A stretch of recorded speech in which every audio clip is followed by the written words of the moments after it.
Na costa do Brasil existe uma ilha proibida, um lugar que a Marinha proíbe qualquer civil de pisar.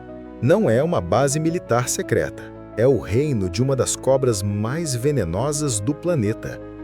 O nome oficial é Ilha da Queimada Grande, mas todos a conhecem por seu apelido muito mais honesto, a Ilha das Cobras. A estimativa é de até 5 víboras mortais por metro quadrado. Mas aqui está o segredo que poucos conhecem. Por um tempo, nós vivemos lá, um faroleiro e sua família. E a história do que aconteceu com eles, em uma noite que entrou para a lenda, é a razão pela qual, até hoje, nenhum barco ousa se aproximar daquela ilha depois que o sol se põe. Vista do céu, a Ilha da Queimada Grande é uma joia.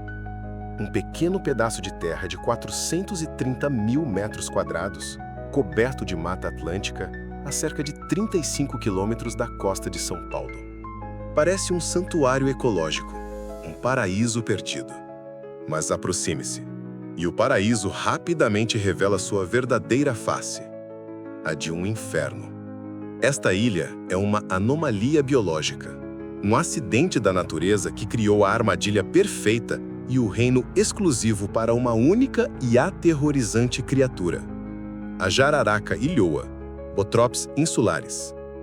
A história de como este lugar se tornou o mais perigoso do mundo começou há cerca de 11 mil anos, no final da última era do gelo. Naquela época, a ilha ainda estava conectada ao continente. Mas, com o derretimento das geleiras, o nível do mar subiu, isolando aquele pedaço de terra e, com ele, uma população de cobras jararacas comuns. Presas na ilha, essas cobras enfrentaram um problema existencial. Suas presas habituais, pequenos roedores terrestres, não existiam mais em número suficiente. A única fonte de alimento abundante eram as aves migratórias, que usavam a ilha como ponto de descanso. E aqui, a evolução agiu de forma rápida e brutal. Uma cobra que picasse um pássaro e o deixasse voar para morrer longe, perderia sua refeição. A seleção natural favoreceu as cobras cujo veneno era mais potente, de ação mais rápida. Ao longo de milhares de anos, a jararaca ilhoa evoluiu para ter um veneno até 5 vezes mais poderoso que o de suas primas do continente. É um veneno hemotóxico e neurotóxico tão devastador que necrosa a carne, causa falência renal, hemorragia cerebral e mata em menos de 1 hora. E na ausência de predadores naturais, a população dessas supercobras explodiu. A estimativa mais conservadora fala em 2.000 indivíduos. As mais exageradas falam em mais de 4.000. Isso significa que, em qualquer lugar da ilha, você nunca está a mais de 1 metro de distância de uma das criaturas mais venenosas do planeta. Então a pergunta óbvia é: por que, em nome de Deus, alguém construiria qualquer coisa em um lugar como este? A resposta é o comércio. No início do século XX, o Porto de Santos estava crescendo e o tráfego de navios era intenso. Para guiar as embarcações com segurança durante a noite, a Marinha do Brasil precisava de um farol naquela posição estratégica. E em 1909, contra toda a lógica, um farol foi construído no topo da ilha. Mas, naquela época, os faróis não eram automáticos. Eles precisavam de um zelador, um faroleiro, alguém que vivesse ali, 24 horas por dia, 7 dias por semana, para garantir que a luz que salva vidas no mar nunca se apagasse. Isso criou uma das profissões mais solitárias e perigosas do mundo. O trabalho exigia um tipo específico de pessoa, corajosa, resiliente e talvez um pouco louca. A Marinha construiu uma pequena casa de pedra ao lado do farol e uma trilha precária que ligava a torre a um pequeno cais nas rochas. A cada poucas semanas, um navio trazia suprimentos. No resto do tempo, o faroleiro e sua família estavam sozinhos. Completamente sozinhos. Cercados por um oceano de um lado e por um exército de serpentes douradas e mortais do outro. A vida na Ilha das Cobras era uma rotina de tensão constante, um exercício diário de sobrevivência, onde cada passo fora de casa era uma aposta com a morte. E para a última família que ousou viver lá, a aposta estava prestes a ser perdida da forma mais horrível possível. Viver na Ilha da Queimada Grande era viver em uma prisão com vista para o paraíso. A família do faroleiro, cujo nome a história muitas vezes esquece, transformando-os em uma lenda anônima, tinha uma rotina governada por um conjunto de regras de ferro, não escritas, mas absolutas. A primeira regra, a mais importante de todas, era nunca, jamais, andar descalço. Botas de cano alto eram uma extensão do próprio corpo, a única armadura frágil contra as presas que se escondiam na folhagem. Cada passo, fora da segurança da casa de pedra, era um passo calculado, uma varredura constante do chão, dos galhos baixos, das frestas das rochas. A casa e o farol eram a fortaleza, um pequeno universo de segurança em meio a um território inimigo. O faroleiro, um homem da marinha, era disciplinado. Sua tarefa principal era manter a enorme lanterna de querosene do farol funcionando perfeitamente. Limpar as lentes, abastecer o combustível, garantir que o mecanismo de rotação estivesse sempre lubrificado. A luz do farol não era apenas um guia para os navios, era um símbolo da presença humana, uma solitária chama de ordem em meio ao caos da natureza selvagem. Para sua esposa, a vida era um ciclo de isolamento. Cuidar da casa, educar os filhos longe de qualquer escola, racionar os suprimentos que chegavam de barco a cada poucas semanas. O som constante não era o de carros ou vizinhos, mas o das ondas quebrando nas rochas e o eterno e sutil farfalhar das folhas, que poderia ser apenas o vento, ou não. E havia as crianças. Para elas, a ilha era, ao mesmo tempo, um playground infinito e uma gaiola mortal. Elas conheciam as histórias, os perigos, aprenderam desde cedo a reconhecer o brilho dourado da jararaca ilhoa. Brincar lá fora era um privilégio raro, confinado a uma pequena clareira ao redor da casa que o pai mantinha meticulosamente limpa de qualquer vegetação rasteira. A lenda conta que eles tinham um cachorro, um companheiro que muitas vezes servia como um sistema de alerta precoce, latindo freneticamente sempre que uma cobra se aproximava demais da casa. Mas mesmo com todo o cuidado, os encontros eram inevitáveis. Imagine o terror psicológico constante. A cada vez que uma porta era aberta, a verificação cuidadosa do chão.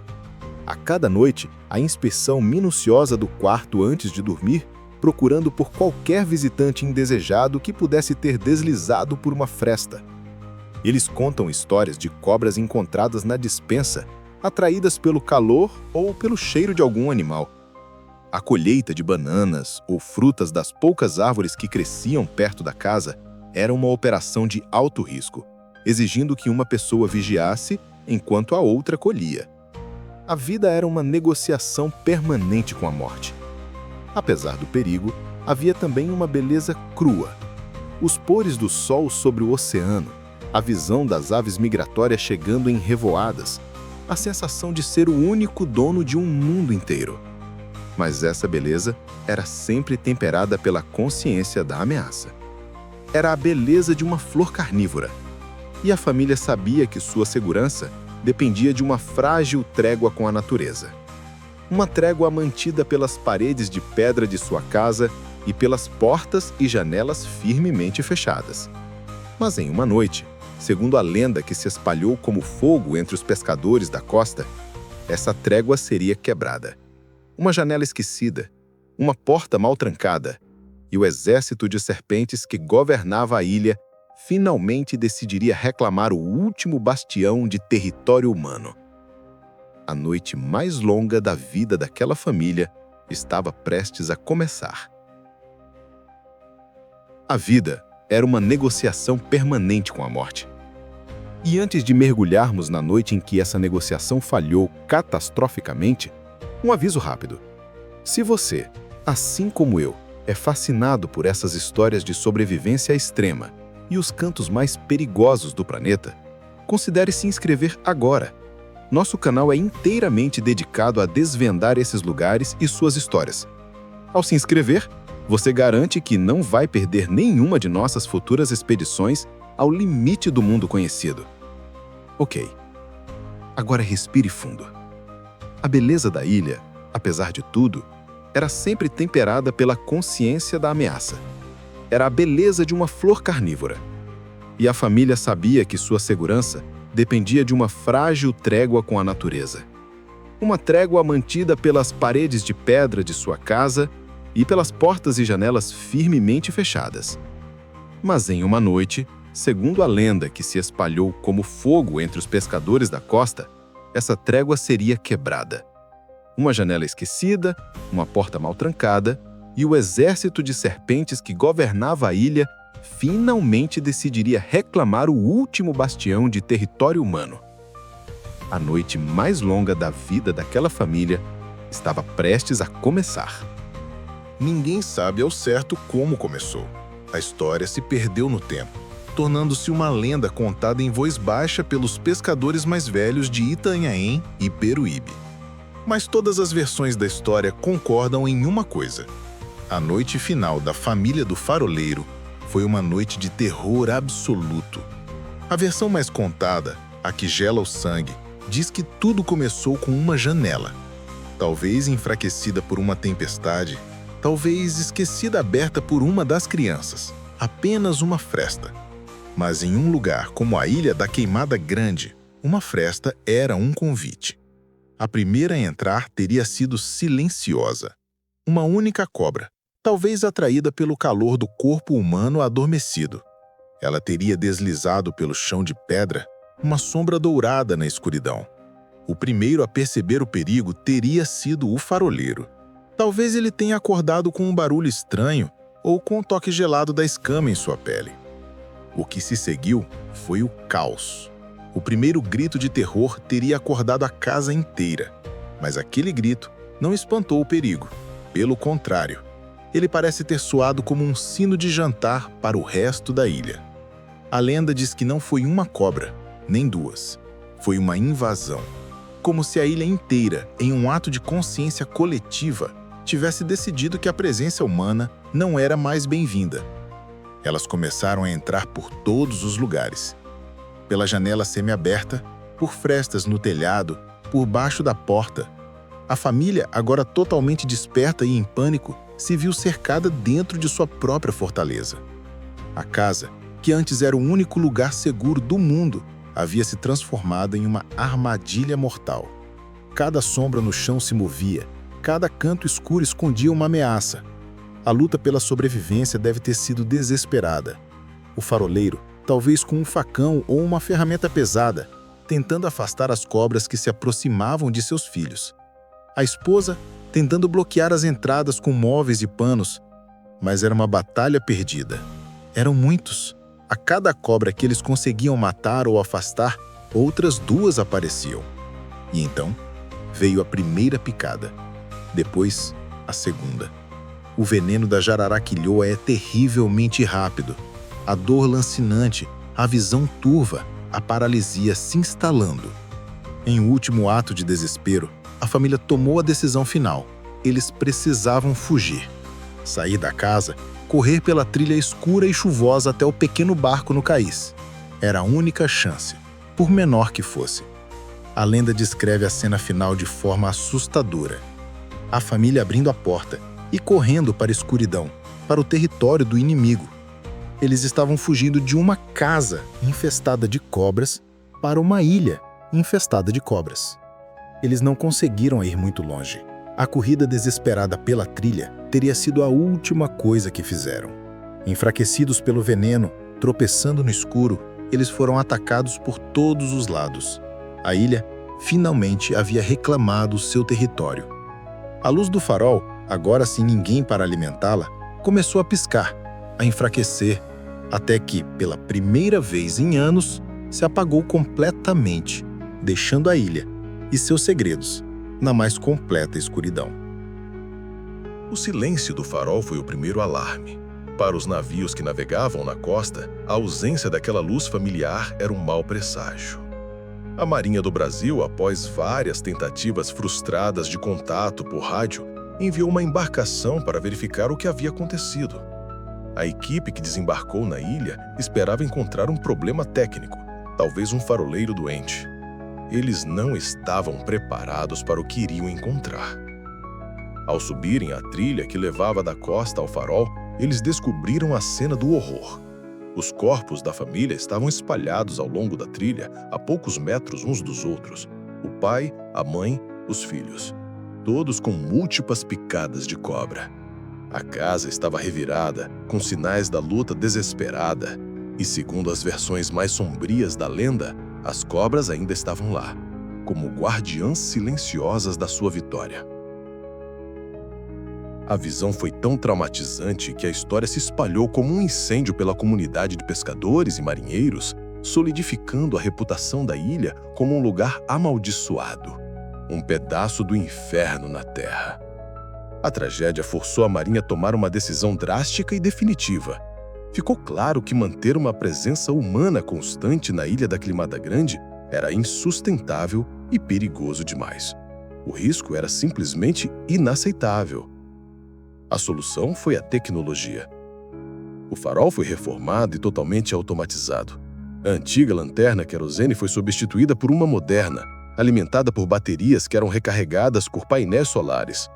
A partir daquele momento, a luz do farol continuaria a guiar os navios, mas de forma fantasmagórica, sem a necessidade de uma mão humana para cuidá-la. A ilha foi oficialmente abandonada pela humanidade. Hoje, a Ilha da Queimada Grande é uma área de relevante interesse ecológico, fechada ao público.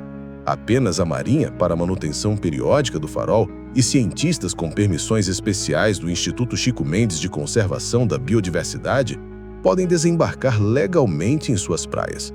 Para os pesquisadores, a ilha é um laboratório natural único no mundo, um lugar para estudar a evolução em tempo real e para extrair componentes do veneno da jararaca ilhoa que podem ter aplicações medicinais, como no desenvolvimento de remédios para o coração. Mas, para todos os outros, ela permanece um lugar de medo e fascínio. O legado da última família do faroleiro vive nas histórias contadas pelos pescadores, nos avisos passados de pai para filho. Não se aproxime daquela ilha. A história deles serve como uma parábola sombria sobre os limites da nossa dominação sobre a natureza.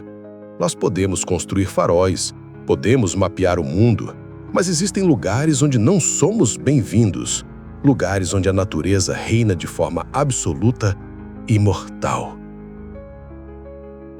A Ilha das Cobras é um desses lugares, um monumento silencioso e letal, guardado por milhares de sentinelas douradas, lembrando a todos que ousam olhar em sua direção que o mundo selvagem é muito mais antigo e muito mais poderoso do que a nossa frágil civilização.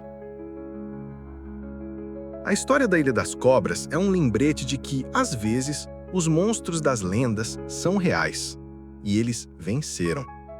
Se o poder implacável da natureza te fascina, você precisa assistir a história de Fordlândia, a cidade americana que a própria selva amazônica fez questão de devorar e humilhar.